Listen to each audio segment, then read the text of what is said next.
We've got the report is now in. It's called the matter referred on the 22nd of April 2022, coordinated campaign of interference in the work of the Privileged Committee.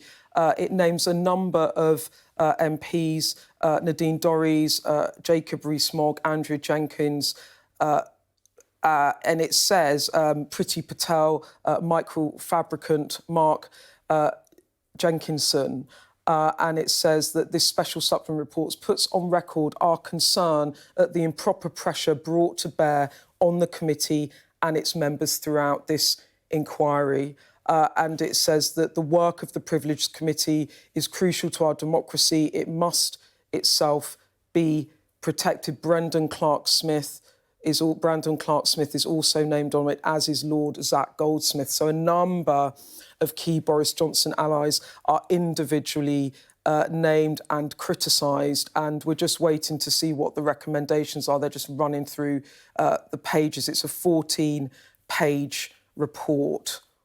Yeah, so just some of the names there that we heard from Beth as she continues to look through this report for us include Jacob Rees-Mogg, Nadine Dorries, names that we already expected. But interestingly, Priti Patel, her name in there as well, and Zach Goldsmith, who recently, I think I'm right in saying, was elevated, if that's the right word, to the Lords. And they have here, Kay, I'm just looking through it now, they have individual MPs and as you said, Zach Goldsmith, who's now a Lord, they name them and then they have remarks, comments. So with Nadine Dorries, they say Twitter and they quote her saying, we also need to keep a close eye on the careers of Conservative MPs who sat on that committee. Do they suddenly find themselves on chicken runs into safe seats or gongs? Were promises made? On Mark Jenkinson on Twitter, when the witch hunt has been forgotten, future generations will look back in astonishment. Brendan Clark-Smith named, again, Twitter here, saying tonight we saw the end result of a parliamentary witch hunt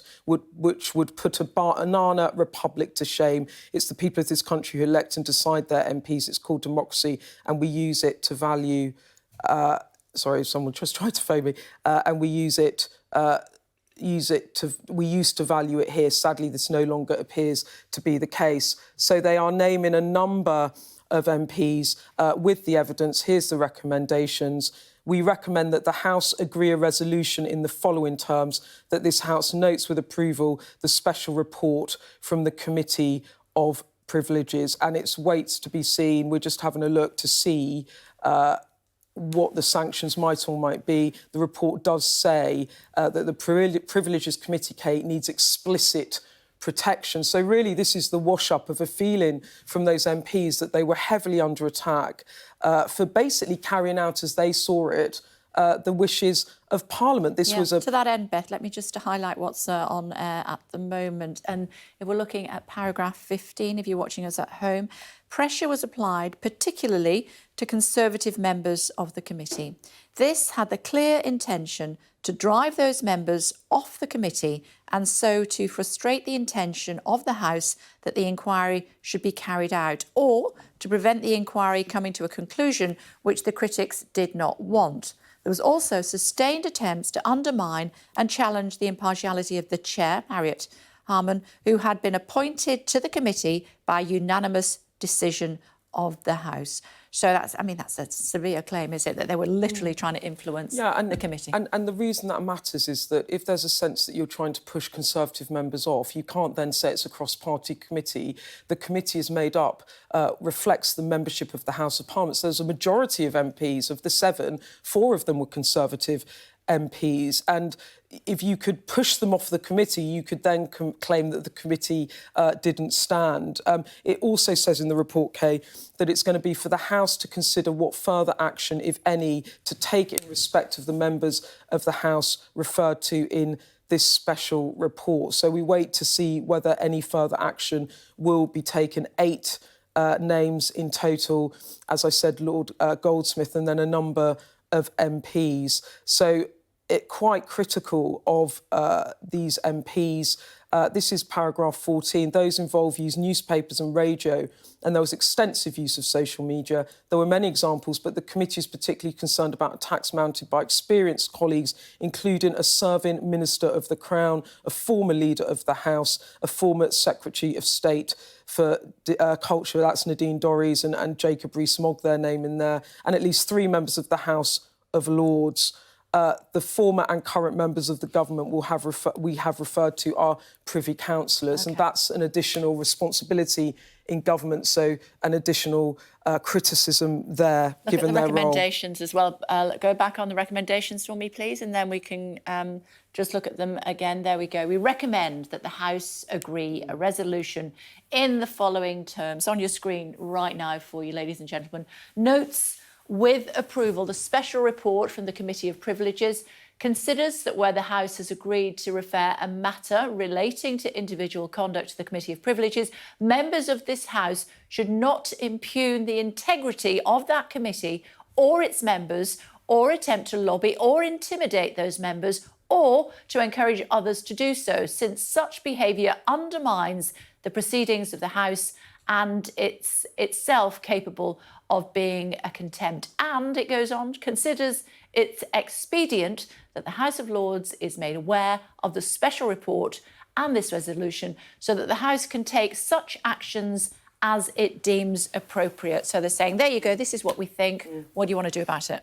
Well, I think the fact that they're saying it will be for the House to consider what further action, if any, is taken. You'll remember that when Boris Johnson was referred to the Privileges Committee, it was a vote or a decision by the House of Commons. So what the committee is effectively saying here, Kay, is that it's up to the other MPs to decide what further action, if any, should be taken in response to the report the committee has just published.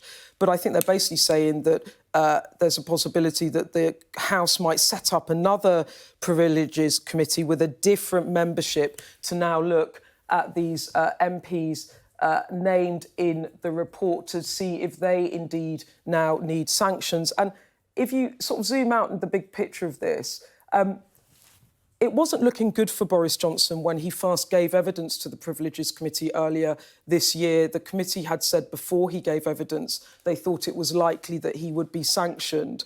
That sanction was massively amplified by the conduct of Boris Johnson himself around the report coming out. And I'm referring to his public criticisms of the committee, the criticisms of the chair, Harriet Harman, saying she was not impartial, calling it a kangaroo court. And then he had a number of other supporters that piled in on this. And, you know, the report itself said we were going to recommend a sanction that would have triggered a recall petition. That's when your constituents can trigger a by-election. That's if you are suspended from the House for over 10 days. But in light of what happened around the noise around the report being published, that sanction was massively amplified, as I said, to 90 days.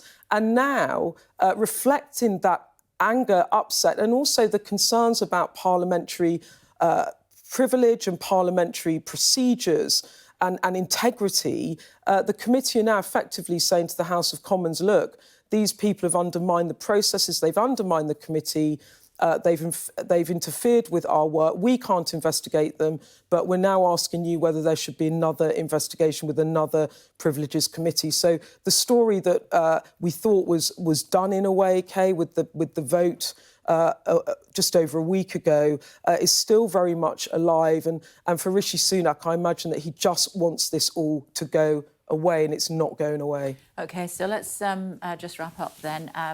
Beth giving us the detail of this report. But let me just read. It looks as though it was social media that did for them, including the Right Honourable Nadine Dorries on Twitter. She said, we also need to keep a close eye on the careers of the Conservative MPs who sat on that committee. Do they suddenly find themselves on chicken runs into safe seats, as Beth was saying, gongs perhaps? Were promises made? And on she goes. Zach Goldsmith, again, on Twitter. Check your tweets, guys, before you press send. In retweeting a tweet calling the inquiry a witch hunt and kangaroo court, stated exactly this. There was only ever going to be one outcome, and the evidence was totally irrelevant to it. Mark Jenkinson when the witch hunt has been forgotten, future generations will look back in astonishment. Michael Fabricant, serious questions will need to be asked about the manner in which the investigation was conducted. These were no jurists, as was apparent, but the tone of the examination, the question of calibre, malice and prejudice will need to be answered now or by historians. 8 people named in total. We'll get more on that for you here on Sky News